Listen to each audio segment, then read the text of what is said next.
더불어민주당 차기 지도부를 선출하는 전당대회가 8월 29일 이번 주 금요일로 예정되어 있습니다. 당대표 또 5명의 최고위원을 선출하고 이번 지도부는 내년 보궐선거, 내후년 대선까지 치르게 되죠. 권리당원 온라인 투표 일정 오늘부터 시작된다고 하는데 시사본부에서 최고위원 후보 8명을 차례로 인터뷰를 하고 있습니다. 후보들에게는 10분 동안 공통질문 4개, 개별 질문 2개씩 여쭤보고 있는데요. 오늘 그 마지막 시간입니다. 먼저 경기 광주 갑에서 재선을 하신 소병훈 의원을 연결하겠습니다. 안녕하십니까? 네, 안녕하십니까. 소병훈입니다. 예, 어려운 시기에 민주당 최고위원 출마하신 이유부터 여쭤보겠습니다.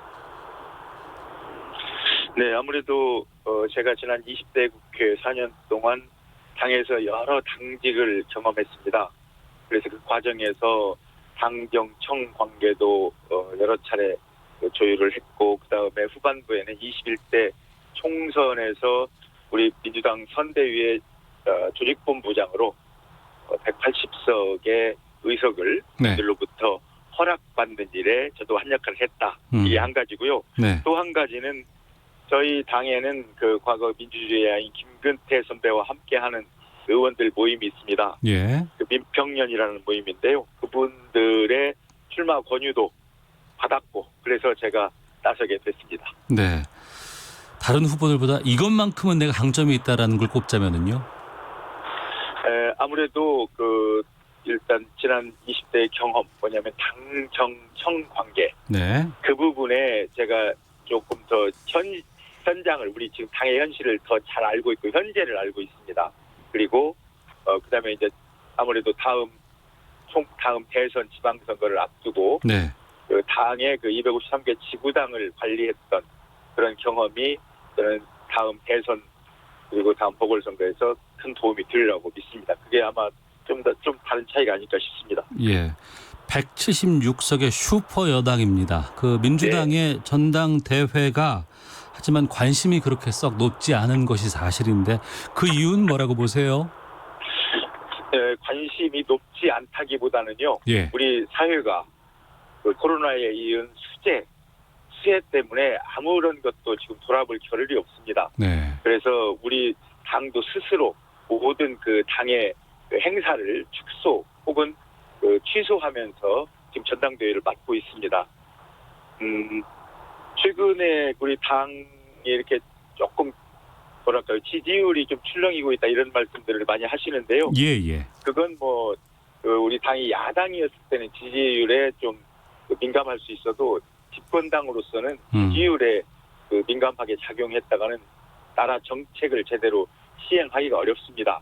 이 나라 정책이라는 건 좀 긴 호흡으로 봐야 되는 거기 때문에 네. 저희들은 지지율에 일일이 하는 게 아니고 긴 호흡으로 지금 우리 정부의 정책을 지원한다. 그리고 이제 처음으로 지난 20대에서는 매우 어려웠던 국회의 입법으로의 정부 정책을 지원하는 일이 어려웠는데 네. 이제 21대 들어서는 임대차 3법이랄지 부동산 3법 같은 것을 국회에 통과시키면서 이제 정부 정책에 탄력이 붙을 수 있고 신뢰를 가질 수 있게 됐다. 이런 말씀을 드리겠습니다. 네. 이번에 선출되는 지도부가 내년 보궐선거 치르게 되지 않습니까? 그렇습니다. 내년 보궐선거가 규모가 커졌습니다. 특히 이제 민주당 서울 또 부산시장 후보가 이제 보궐선거를 치르게 되는데 여기에 후보 내야 한다고 보시는지요? 근데 어느 선거나 마찬가지인데요. 예. 그 선거의 후보자는 선거 치르기 얼마 전까지 이제 공천을 하게 돼 있습니다. 네. 지금은 나라가 굉장히 어려운 상태인데 이런 일로 다시 당내가 공천 문제로 이 얘기저기 나오는 건 저는 바람직하지 않다고 보고요. 예. 그때 이제 공천을 해야 될 시기가 된다면 그때 우리 당이 지금 아주 훌륭한 그런 시스템을 가지고 있습니다. 플랫폼 정당으로서 이번 전당대회도 플랫폼 정당으로 치르는 건데요. 네. 이 공천 후보를 낼 것인지 안 낼 것인지는 당의 주인인 당원의 의사를 물어봐야 된다고 생각합니다. 네. 그리고 그 결정은 우리가 당원들에게 어떤 물을 것인가 말 것인가만 결정하면 바로 하루 이틀 안에 당원들의 의사를 물을 수 있다. 그래서 그건 어떤 그 지도부의 생각이랄지 몇몇 그 집행부의 생각이 아니고 네. 이건 75만 우리 당원의 결정이 있어야 된다. 그렇게 생각합니다. 그리고 예. 당원 당규가 있는데요. 당원 당규 역시 당원이 결정을 합니다. 그래서 당원들이 그 공천을 하지 마라 하면 않는 것이고 당원들이 공천을 하라는 결정을 내려주시면 이 사전에 당원을 개정해서 공천을 하고 네. 이렇게 되는 거기 때문에 저는 지금 그걸 얘기할 시기는 아니다 이렇게 생각합니다. 네. 21대 국회 개원 이후에 거대 여당의 힘이 세다 뭐 이런 얘기들 많이 나오기도 하고 거대 여당은 독주다 이런 얘기도 있습니다. 야당과의 관계는 어떻게 하실 계획이십니까? 글쎄요. 독주라고 했을 때는 뭐 주변의 얘기를 전혀 듣지 않고 그냥 마음대로 혼자 달릴 때 독주라고 하는데요. 네. 아마 과정을 지켜봐왔겠지만 우리 180석의 그 의석으로 충분히 국회의장도 뽑을 수 있고 위원장, 상임위원장 다 원구성을 그 시간에 내에 할 수 있었지만 그걸 우리가 우리 마음대로 하지 않았습니다. 그리고 계속 지속적으로 야당에게 물어보고 야당과 협의하고 그 과정에서 더 이상 늦출 수 없었기 때문에 원구성을 하게 됐고요.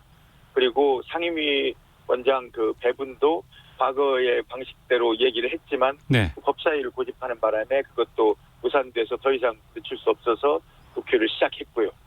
그리고 지난 본회의에 통과된 임대차 3법이랄지 부동산 3법 같은 경우도 워낙 시급한 법안입니다. 지금 처리하지만 안 될 법안들이기 때문에 그리고 그 법안은 18대 국회에서부터 토론되어 온 법안입니다. 지금 10년이 다 된 법안인데 네. 그것을 그동안에 일단 발목이 잡혔다고 그럴까요? 아니면 그동안에 당 간에 맞지 않아서 늦춰져 왔던 건데 이번에는 어쨌든 충분한 시간을 두고 얘기를 해왔던 법안들이고 그리고 마지막에 최소한의 기회도 줬지만 그게 받아들이지 않았기 때문에 네. 우리 이 투표로 그러니까 이거 상임위에서도 상임위원들 간에 이제 투표를 했었고 이렇게 본회의도 정상적인 절차를 거쳐왔기 때문에 네. 큰 무리는 아니었다고 봅니다. 네. 최고위원 후보 가운데 유일한 국토위원이다 이런 강점을 말씀하시던데 예. 부동산 관련한 대책들 정부의 정책들 어떻게 평가를 하실지도 여쭙겠습니다. 제가 말씀드리고 싶은 것은 정부의 정책만으로는 실현되기가 어렵습니다. 네. 대부분이 입법으로 그러니까 국회에서 입법으로 뒷받침을 해줘야 실현 가능한 정책들인데요. 지난 20대 국회에서는 정부가 아무리 좋은 정책을 내놔도 국회에서 입법으로 그걸 뒷받침하지를 못했습니다. 그렇지만 이번 국회는 좀 다릅니다. 지난번에 부동산 3법 그다음에 임대차 3법처럼 정부에서 좋은 정책이고 그다음에 단순히 내용이 문제가 아니고 네. 어떤 야당의 견제 이런 것 때문에 멈추지는 않겠다. 그리고 지금 법이 통과된 지 이제 불과 3주 정도 됐습니다. 네. 시행된 지가 임대차 3법은 지난 7월 31일부터니까요. 그러면 적어도 이 법이 그리고 이 정책이 성공 여부를 따지려면 최소한의 몇 개월 정도 기한이 있어야 됩니다. 네. 그리고 하다못해 8월 한 달간이라도 시행해본 통계 자료가 나와야 되는데 지금 그 정책의 실패를 얘기하는 건 과거 자료 그러니까 법이 시행되기 전에 자료들 7월 자료 가지고 얘기하는 경우가 많아서 예. 저는 그런 당부를 하고 싶습니다. 적어도 정부 정책을 성공 실패 여부를 말하려면 최소한의 정책 실행 기간을 지난 다음에 평가해줬으면 좋겠다. 알겠습니다. 이번에는 다릅니다. 국회에서 충분히 뒷받침할 거기 때문에 과거처럼 정부 정책이 안 될 거다라고 미리 그걸 부정하고 나오는 그런 사람들은 이번에 틀림없이 자기 판단이 잘못됐다는 걸 알게 될 것입니다. 예. 이제 딱 1분 정도밖에 시간이 안 남아서요. 예. 이 질문 드리고 마치도록 해야 될 것 같습니다만 이 코로나19 재확산 때문에 2차 재난지원금 지급 얘기가 나오고 있습니다. 여기에 대해서는 예. 어떤 입장이신지 좀 말씀해 주세요. 네, 저는 재해 그러니까 자연재해나 감염병 같은 이런 국민들이 스스로 만들지 않은 상황은 전 정부에서 책임을 져야 된다고 생각합니다. 그래서 2차 재난지원금도 딱 당에서보다도 미리 좀 준비를 했으면 좋겠고요. 예. 코로나가 어떻게 변할지 모릅니다. 그래서 그 몇 가지 그 플랜을 놓고서 미리 저는 당정청 간의 의논이 있으면 좋겠다는 생각을 하고요. 예. 그 정부 재난금을 지원해야 된다면 제 생각에는 네. 선별적 지원이 아닌 보편적 지원이 맞다. 그렇게 생각합니다. 재난지원금이기 때문에 그 재난을 안 당한 사람도 있고 당한 사람도 있겠지만 예. 그것을 떠나서 모든 국민이 그 수해와 코로나에 물적, 심적으로 피해를 입은 거기 때문에 그렇게 해서 저는 빨리 준비를 해야 되겠다 이렇게 생각합니다. 예, 알겠습니다. 오늘 말씀 고맙습니다.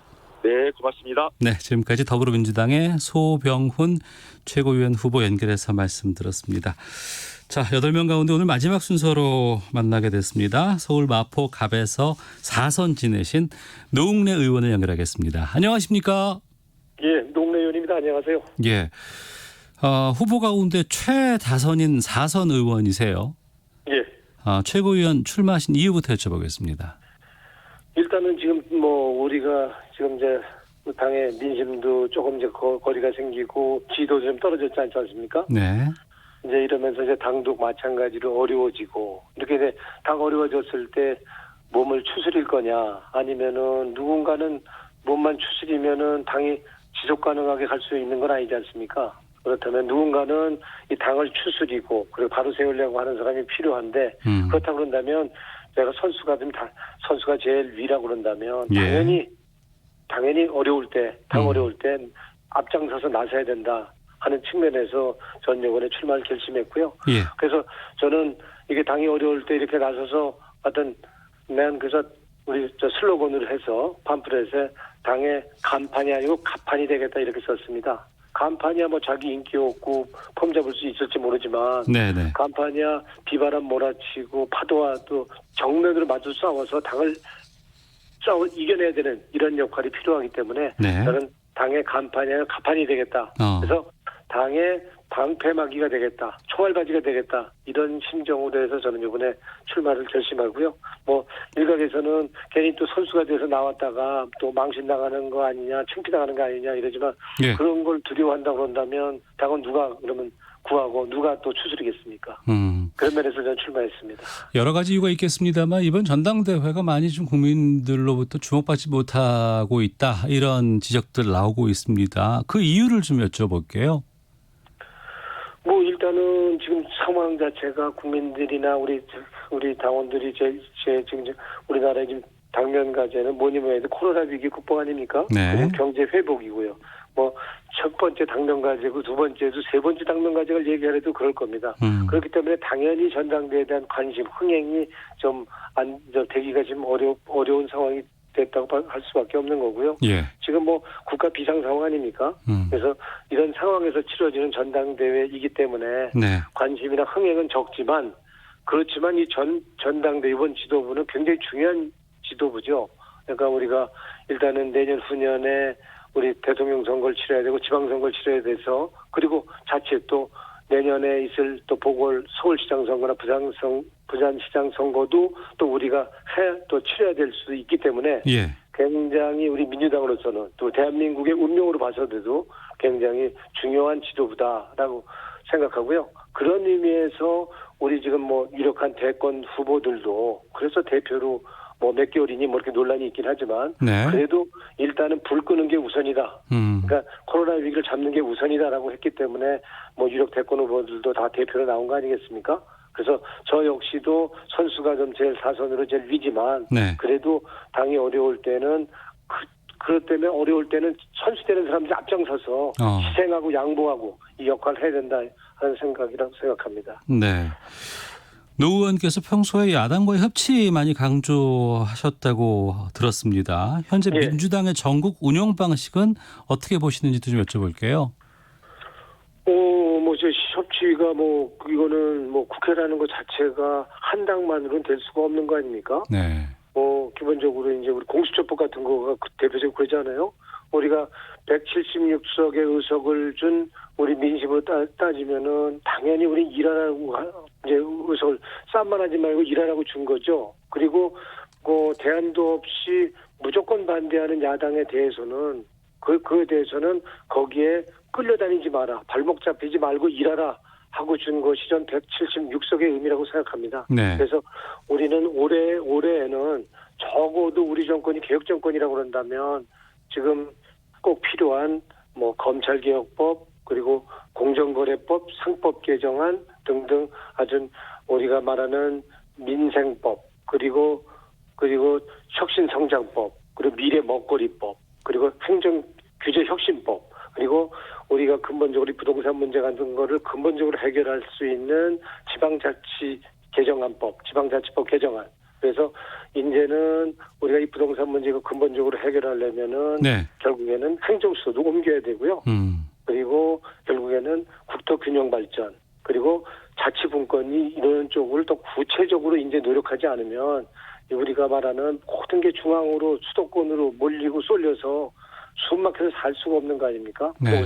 부동산 문제는 부동산 값대로 또 너무 또 지나치게 오르고 내리고 이렇게 해서 국민들한테 고통과 부담을 주는 거고요. 예. 그래서 그런 면에 있어서 올해 내에는 적어도 176석의 의석을 준 의미는 적어도 필요한 법, 꼭 국민들한테 이익이 되고 국민이 원하는 법은 처리하라고 하는 게 이번 국회 민심이 준 21대 176석의 의미라고 생각하고요. 예. 그렇다고 해서 모든 법을 우리가 그렇게 할 수는 없는 거 아닙니까? 그래서 그런 면에 있어서 야당의 협조를 이끌어낼 수 있는 노력도 그 끈은 놓치면 안 되겠다. 네. 저는 그렇게 생각합니다. 예.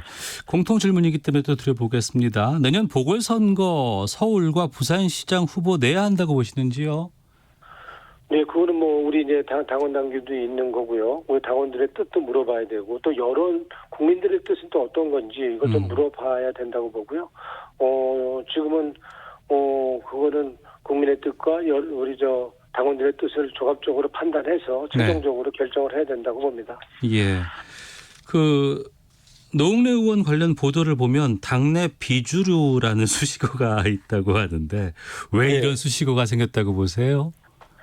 그러게 이제 일종의 저는 기자를 이제 현장 기자를 21년 했는데 이제 비판 정신이 있다는 거 아닙니까? 그리고 이제 도전 정신이 있다는 건데 네. 결국에는 이 어떤 조직이라는 게 새로운 도전 시대 정신에 입각한 새로운 도전이 없으면은 그 조직은 죽은 조직이나 마찬가지 아니겠어요? 그래서 새로운 이러한 주류 프레임에서 이제 갈라치기 하는 면에 있어서 비주류라는 말이 생겼지 비주류라는 게 어디 있겠습니까? 이제 그렇게 따진다 그런다면 우리 김대중 대통령이나 노무현 대통령은 대표적인 비주류라고 해야 되겠죠. 왜냐하면 그분들은 무슨 기득권이 아니고 지역이고 그리고 정파고 진영이 없는 상태에서 기득권에 도전해서 우리 민주당을 새로운 민주당으로 지금과 같은 민주당을 만들어주신 게 그분들이었다면 네. 그렇게 그런 새로운 시대 정신을 갈구하면서 새로운 도전을 하려고 하는 걸 비주류라고 한다 그런다면 전 비주류라는 얘기에 당연히 난 동의를 합니다. 그래서 그런 시도는 내가 원내대표도 3번이나 해서 떨어지더라도 새로운 도전이라면 예. 우리 민주당의 새로운 건강한 목소리를 담는 거라고 그런다면 그리고 우리가 말하는 네 편 내 편 그것도 정책과 가치가 아니고 우리 개인적인 친소관계나 인연이나 예. 관계나 이런 거에 의한 네 편 내 편의 그런 우리 우리 당이 갖고 있는 구조적인 그런 진영의 문제가 있다고 그런다면 저는 계속 도전해서 네. 우리 건강한 민주당을 만들기 위한 도전 난 필요하다고 보고요. 그런 면에 있어서 시대 정신과 그 새로움을 갈구하는 민주당 정신을 계속 이어가겠다는 도전 이런 면에서 비주류라고 그런다면 저는 계속 그 얘기를 듣고 싶습니다. 알겠습니다. 전당대회 앞두고 다시 코로나19 재확산 상황이 와서 좀 걱정인데요. 거리두기 3단계 격상 검토하고 있다고 합니다. 현 정부의 방역 정책은 어떻게 보고 계신지도 좀 여쭤보겠습니다. 예, 지금 방역 정책은 우리가 그냥 K 방역이라 할 만큼 우리가 좀 국제적으로 인정을 받고 있는 거 아닙니까? 근데 이제 이게 오래되다 보니까 좀 느슨해지는 면도 있는 거죠. 근데 더군다나 이 8.15 광화문 집회를 계기로 해서 또 예. 확산 조짐을 보이고 있는 거는 굉장히 우려스러운 거고요. 근데 여기에 이제 편승해서 지금은 이 국가의 방역에 도전하는 세력이 있다는, 이 도전하는 세력이 있다고 그런다면 이 방역은 성공할 수 없다고 봅니다. 예. 적어도. 그래서 이 광화문 집회와 같은 집회에 우리 야당인 미래통합당이 분명한 전 입장을 가져야 된다고 생각을 합니다. 적어도 미래통합당을 지지하는 사람 중에 방역에 저항하고 네. 방역에 방해하는 사람이 있다 그런다면 그런 사람이 있다 그런다면 당연히 공당의 국민의 건강, 생명과 안전을 책임져야 될 공당이라고 그런다면 네. 당연히 방역에 저항하거나 방해하는 그 자당 지지층에 대해서는 방역에 적극적으로 참여하고 동참하라라고 미래통합당은 강력하게 촉구하고 예. 그거를 요구하는 미래통합당이 돼야만이 야당인 미래통합당도 난 지지가 오를 거고 국민의 지지를 받을 거다 이렇게 생각하고요. 네. 그거를 지금 방역이라는 거를 정치적으로 악용해서 자꾸 책임론 시비를 걸고 이렇게 하는 거는 네. 이거는 지금 상황에서 우리 비상식 상황에서 제일 중요한 게 국민의 생명과 안전이라고 그런다면 마무리해 주셔야 될 것 같습니다. 이거는 이렇게 하면 안 된다고 봅니다. 그래서 알겠습니다. 저는 미래통합당도 이제는 예. 정신 차리고 예. 이제는 방역에 적극적으로 참여하고 동참할 수 있도록 협조해 주기를 기대합니다. 알겠습니다. 주어진 시간 다 쓰셨습니다. 오늘 말씀 고맙습니다. 예, 고맙습니다. 예, 더불어민주당의 노웅래 최고위원 후보 연결해서 말씀드렸습니다. 이렇게 해서 8명의 최고위원 후보들의 모두 인터뷰를 좀 들어봤습니다. 중간중간에 저희가 전화 연결하다 보니까 연결 상태가 썩 좋지 않은 경우도 있었습니다. 청취자 여러분께 양해 말씀드리겠고요. 이어서 교통 상황 알아보고 헤드라인 뉴스 듣고 오겠습니다. 교통정보센터 김민희 리포터입니다. 네, 점심